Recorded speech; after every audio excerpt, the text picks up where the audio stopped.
बोले 14वें अध्याय का 21वां श्लोक।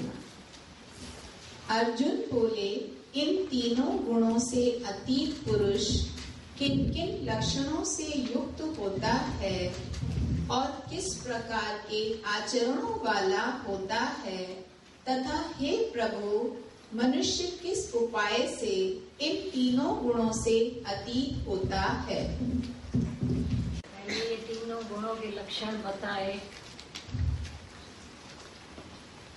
और कैसे प्रपोर्शन से कभी किसी का सतोगुण ज्यादा हो जाता है, कभी रजोगुण ज्यादा, कभी तमोगुण ज्यादा, कोई सतोगुण प्रधान होते हैं, शांत, शालीन, ठंडे, कोई बहुत हलचल वाले, हमेशा जैसे हाइपर, इनको बोला जाता है हाइपर, हमेशा जैसे उनके गुस्सा नाक पर चढ़ा रहता है, बोलने में भी उल्टे सुलटे शब्द।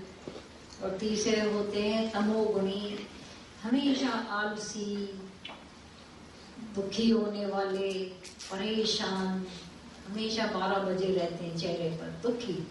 ये 3 तरह के लोग। अब बदला जा सकता है, ये कोई ऐसे नहीं है पत्थर जैसे कि एक ही तरह अचानक वाल्मीकि संत बन जाता है। क्यों? जो सतोगुण नीचे दबा पड़ा था और तमोगुण ऊपर था, वो तमोगुण खत्म हो गया संत से और एक संत जाग गया। अचानक अजामिल संत सतोगुणी, जो अंदर तमोगुण दबा पड़ा था, संग ने उसको अजामिल से पापी बना। ये सब अतियां होती रहती हैं। बाकी साधारण तरीके से लोग जीते रहते हैं, कभी दुखी होते हैं, कभी बहुत खुश, मंदिर में गए तो बहुत ठंडे, सत्संग में आए तो बहुत अच्छे, फिर रजोगुण तमोगुण बाहर कुसंग से संग दोष, अच्छे हैं तो संग दोष। किसी का क्या भी मार डालो, किसी महासत्पुरुष को करोड़ों दो, किसी का खून करोड़ों नहीं करे, और किसी को करोड़ों दो तो सत्पुरुष हो जा, बोलेंगे नहीं, उनको उसमें रस आता है। तो ये सारे गुण ओतप्रोत व्यक्ति में रहते हैं। तो बोला अभी अर्जुन, तीनों गुणों से अतीत पुरुष किन किन लक्षणों से युक्त होता है। वो तो गुणों के बीच की बात थी, गुणों में क्या क्या होता है। सतोगुणी व्यक्ति शांत होता है, रजोगुणी में हमेशा पतपत, और उसका रिजल्ट लोभ है, इच्छा है। अब वो जहाँ मच्छर बैठ हो उसको शांत करके बैठने देंगे तो ये समय मच्छर है अंदर, इच्छा के, उसको काटते रहते तो परेशान रहता है। अभी समाधि लगाने कोई बैठेगा, यहाँ से मच्छर काटता है, यहाँ से, तो वो ध्यान समाधि नहीं लग पाएगा। जैसे ऐसे ही इच्छाएं व्यक्ति को काट रही है, जला रही है, दुखी कर रही है। लेकिन समझता क्या है, उसका जो कारण अंदर मौजूद है, जरिए बाहर से दिखते, नजर का दोष। मैं ही अपने को आईने में उल्टा जानकर दुखी सुखी हो रहा हूँ। अब रूप दूसरा मेरा, यहाँ एक अलग रूप है, वहां से दूसरा रूप होकर मुझे दुखी करता है। तो हम उसी को जरिया दुखी करने वाला बना देते थे। सच्चाई थी, मुझे ए से लेकर जेड तक दुखी किया, ऐसा फील करते थे। पर रिले यहां से हो रहा था दुख, जैसे पिक्चर रिले कहां से होती है, वहां से होती है ना, पीछे से, और पिक्चर सामने दिखती है। ऐसा ही रिले करने वाला मैं था, वे रिले कर रहे थे दुखों को और वहां से रिजल्ट्स आ रहे थे। अब गुरु ने यहाँ सेंटर, हाँ,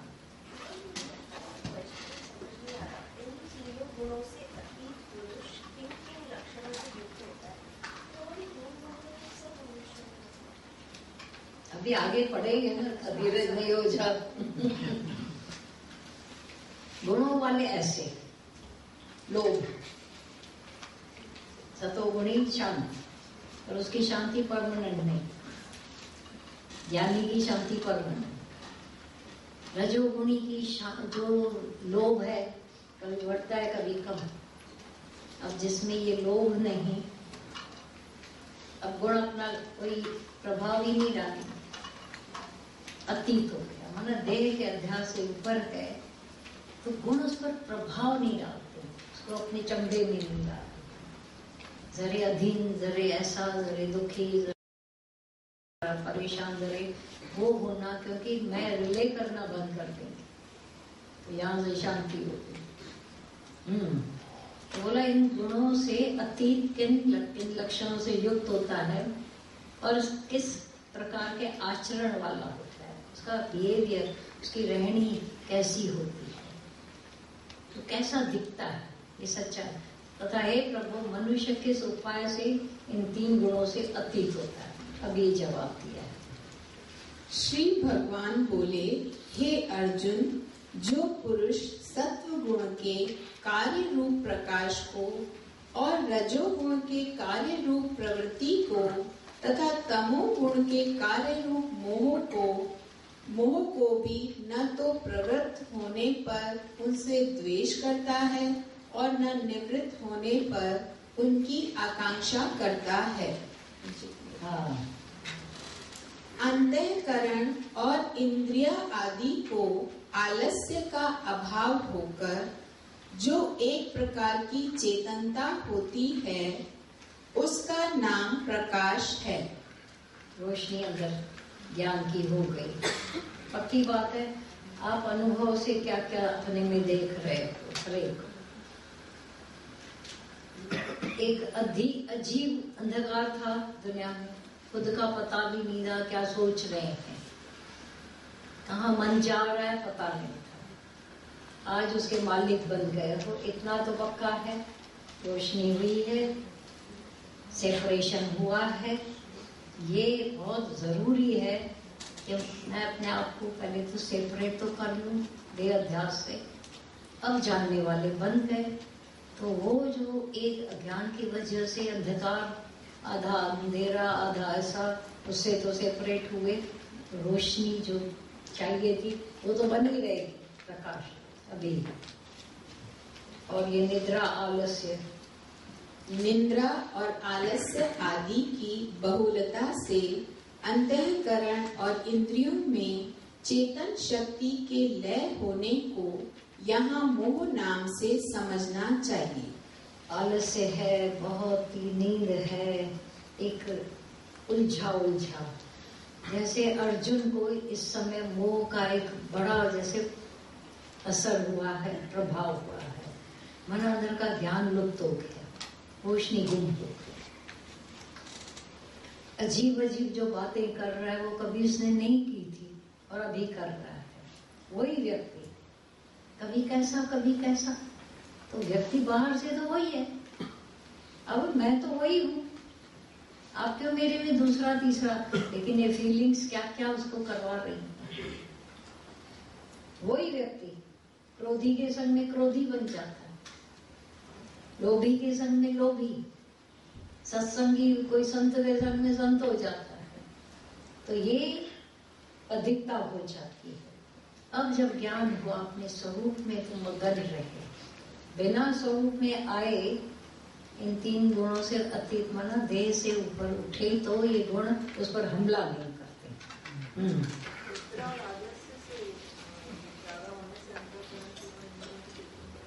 लुप्त हो जाती है, बहुत नींद, बहुत अति खाना, अति बोलना, अति नशा, बेहोशी जैसा नींद, और आलस्य है, आलसी, हमेशा आलसी बना रहता है। करना क्या है, मुझे कुछ नहीं, करने से क्या होगा, पड़े बैठे एक जगह आलसी होकर, पर मन मशीन चल रही है, कर बहुत रहे हैं, पूरी वर्ल्ड की ऐसे टूर कर रहे हैं, एक जगह बैठे थका रहे हैं, दुखी और ज्यादा नेगेटिव, तो आलसी, नींद, नशा, बेहोशी, रोशनी उसके अंदर रहती नहीं है। धीरे वही मनुष्य है, करे जे पाण ते कृपा त हींअर जो हींअर पर सत्संग से यही कृपा तो हुई है। वही व्यक्ति दूसरे हो, बिहेवियर दूसरा, तरीके सोचने के ढंग दूसरे, प्रकाशमान हो गए या नहीं, फील करते हो खुद ही अनुभव का ये ज्ञान गीता माना फुल्ली अनुभव। हाँ, अधिकता, बहुलता मन अधिकता, बहुत ज्यादा हो जाता है जब भी अति नींद, अति ये तो फिर जो पुरुष एक सच्चिदानंद घन परमात्मा में ही नित्य एक ही भाव से स्थित हुआ, इस त्रिगुणमयी माया के प्रपंच रूप संसार से सर्वथा अतीत हो गया है, उस गुणातीत पुरुष के अभिमान रहित अंतःकरण में तीनों गुणों के कार्य रूप प्रकाश, प्रवृत्ति और मोह आदि वृत्तियों के प्रकट होने और न होने पर किसी काल में भी इच्छा, द्वेष आदि विकार नहीं होते हैं। यही उसके गुणों से अतीत होने के प्रधान लक्षण हैं। मतलब वही ज्ञानी कई बार आप देखोगे फुल टाइम काम करता है, फुल टाइम बैठा है शांत करके, विकणी ढोर ढगो स्वामी सुतो से जगे। स्वामी साहब से पूछा ये क्या, बोला सब कुछ हुआ पड़ा है, अभी काम हो गए पूरे। तो वो शांत बैठा तो आलसियों की तरह लगता है, पर उसके अधीन नहीं होता है। आप उनको ऐसा देखोगे, बाहर से किसी को होता हुआ देखते हो तो ज्ञानी भी तो आलसी, सारा दिन इधर बैठकर क्या कर रहे हैं, सत्संग, घर कैसे चलेगा, ये दुनिया कैसे चलेगी, ये तो आलसियों का सत्संग है। और क्या है, ये दुनिया के लोग अंदाज नहीं लगा सकते। अंदाज क्या, इनके घर में जाओ तो घर भी अच्छे लगे पड़े हैं, काम भी हुए पड़े हैं, बिजनेस भी अच्छे हो रहे हैं, करते कब है ये, जाते कब, क्या आधी रात को जाकर ये काम करते हैं क्या? सब इनके ग्राहक आधी रात को आते हैं, जब जाओ सत्संग में बैठे हैं, चुप बैठे हैं ऐसे। तो ये लोगों का सोच ये काम करती है। अब आओ ज्ञानियों के सोच में, तो उससे जितना आप अपने अंदर शांत रहेंगे उतने वर्क की क्वालिटी बढ़ जाती है, सोचने की क्वालिटी। जो सारा दिन सोचे कुछ नहीं कर पाए, काम करे तो भी कुछ नहीं हो पाए, वो उसकी क्वालिटी में एक चेंज आ जाती है। ये सच है। अब 2 घंटा जलेबी वाला दादा भगवान हमेशा बताते थे, उदयपुर में एक जलेबी वाला 2 घंटे खाली खोलता था शाम, सुबह 6 से 8, सारी दुनिया उसके पास पहुंच जाती थी। तो किसी दादा ने पूछा, उसके बाद सारा दिन क्या करते हो? लोग तो आते होंगे तुम्हारे पास जलेबी। बोला मेरा रोज ही मेरे को 2 घंटे में पूरी मिल जाती। मैंने ट्राई भी की थी कि सारा दिन घर में बैठकर क्या करता हूँ, लेकिन मेरे पास कोई नहीं आया। तो मुझे ये विश्वास हो गया कि 2 घंटे में मेरी रोजी मुझे पूरी मिल जाए, इनफ, मोर देन इनफ। बाकी का समय में आराम, भजन, कीर्तन सब करता हूँ, मुझे विश्वास आ गया। तो कभी लगेगा ये आलसियों की तरह बैठे हैं, कभी ऐसा, पर वो इफेक्ट